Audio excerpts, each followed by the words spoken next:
Hey everyone, welcome back to Storytime with Karen. You didn't ask for it, but you're gonna get it. Today we get to interview someone so special here in our community that is literally making waves in this community. So today I have the lovely chance of interviewing Jessica Crouch with Rhea Lana. Thank you, Karen, so much. So Excited. tell us about Rhea Lana. What is it? Yeah, so Rhea Lana's of the High Desert is really just an opportunity for families in the community to sell their gently used kids items, things that their kids have either outgrown, aren't playing with anymore, aren't using, and they get an opportunity to make money off of those things. But it also provides an opportunity for families in our community to come and shop from all of the things that are being sold by local families, all at 60 to 90% off retail. So it's just a really good way for families to both make and save money on things that they need for their family. That's amazing. So how many years have you been doing this in the high desert now? Yeah, so we actually started, we purchased our franchise in April of 2023. We didn't host our first event until February of 2024, but we are currently going into our fourth event. And so it's just been a really great opportunity. We've grown really, really fast, and it's been a fun way to serve the community. So the first time I had ever heard of Rhea Lana's, you guys started off at a hotel and now you've had to expand. How has that growth been during this whole journey? Like what have you learned during this process? Yeah, so it's been a lot, honestly. I really didn't expect to grow as quickly as we did. I mean, I had a feeling that the community would really latch onto it. I felt like there was a need here, but I also have just been really blown away with the growth that we've seen. We started at the Hilton Garden and Conference Center. We did our first event there. We had about 9,600 items, I think it was. And from our first to our second event, we went from 9,600 to 26,000. So it was That's a huge jump. huge leap.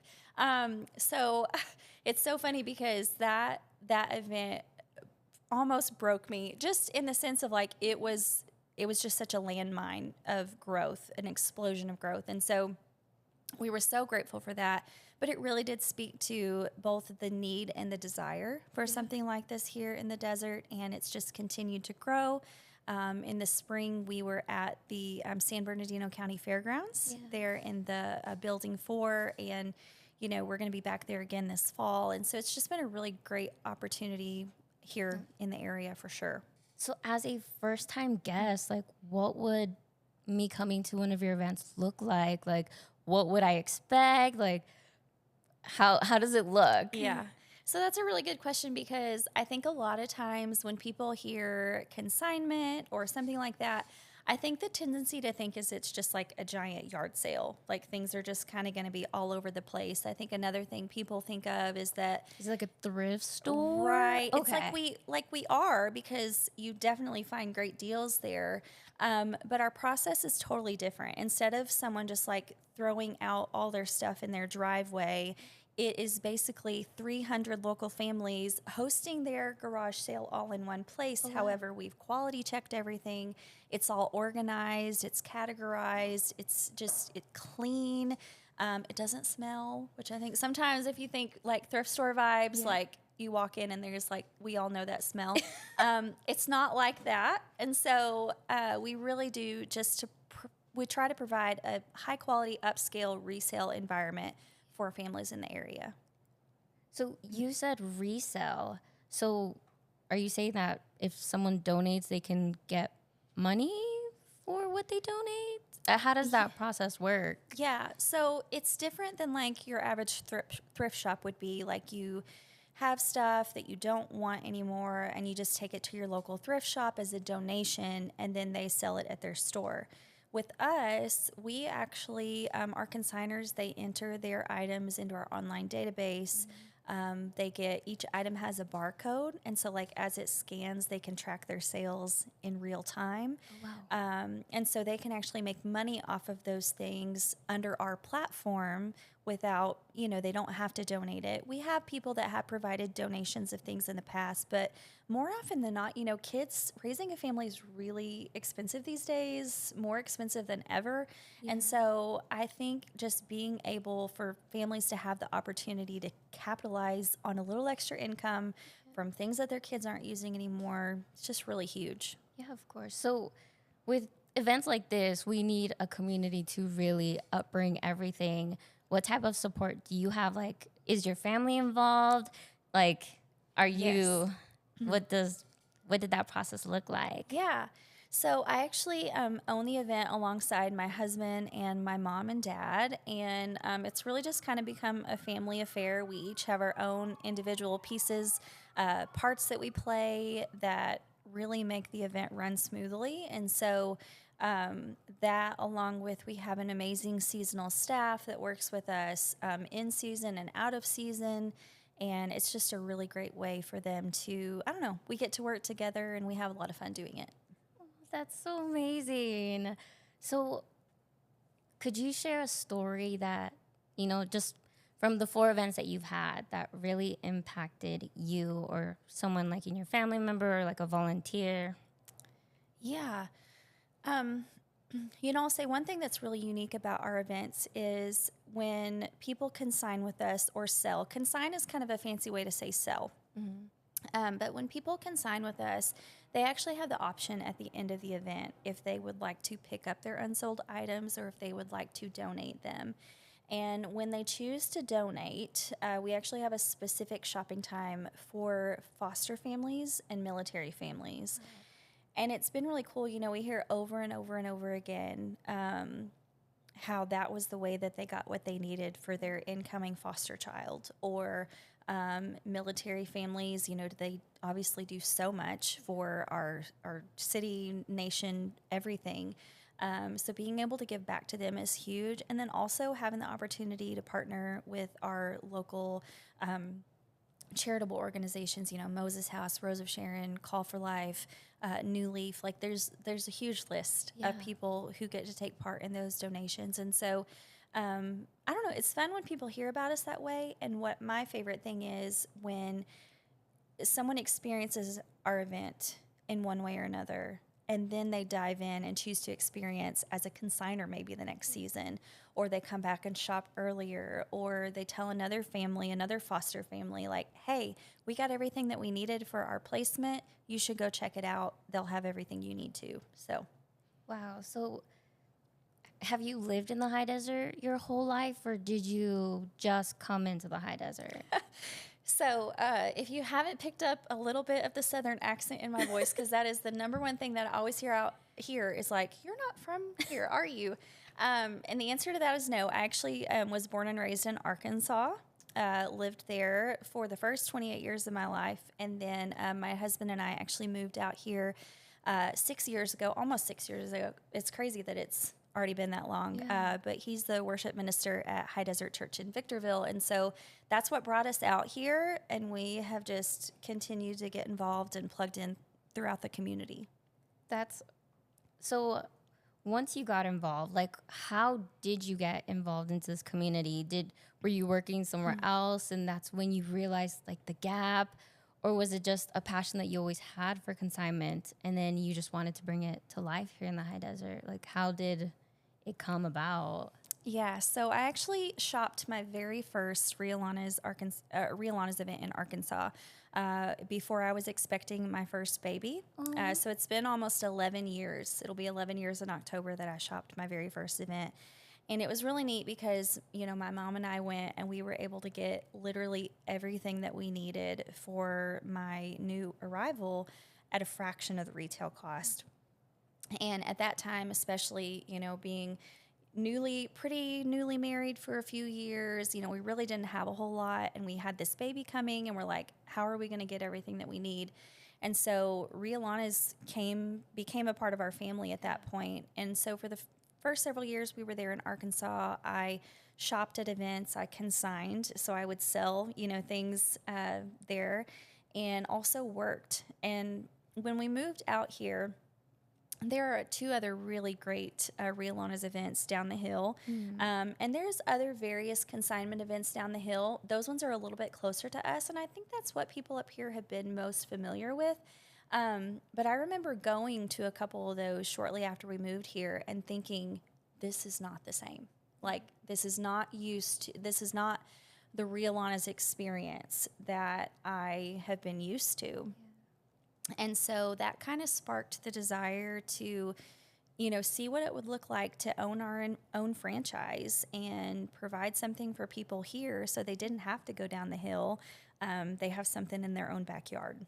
Wow. So is there a difference between you have opening up like a retail business over like a consignment? Like, is the events, like, do they bring more awareness than a retail store would have brought?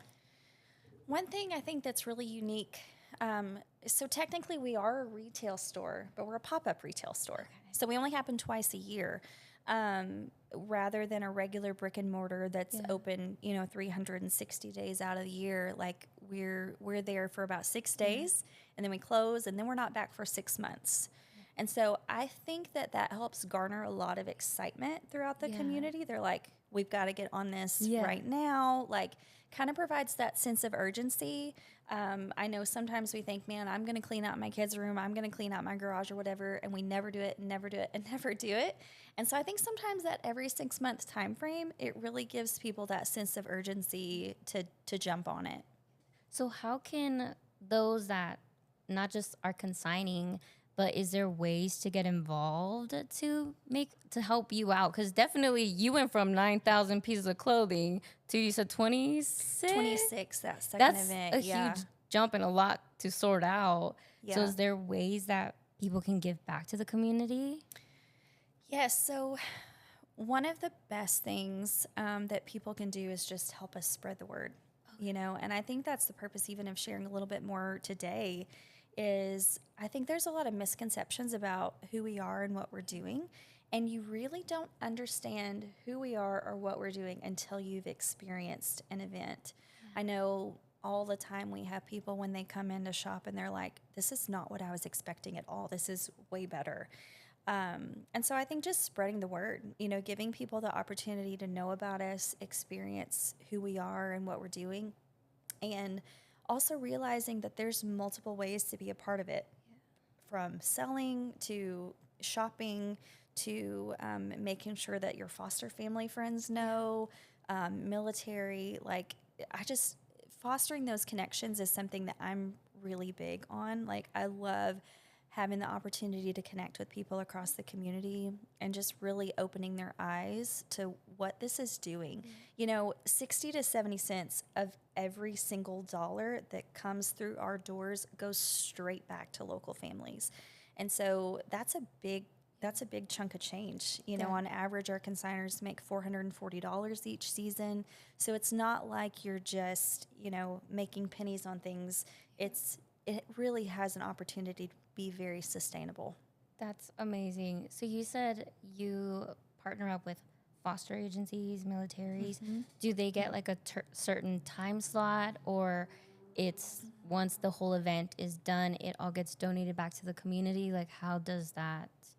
Yeah, so usually, consigners that do want their items back at the end, I feel like this is a really important part to mention, because Rhea Lana, who started our company, she was sick and tired when she was younger. She started it in 1997.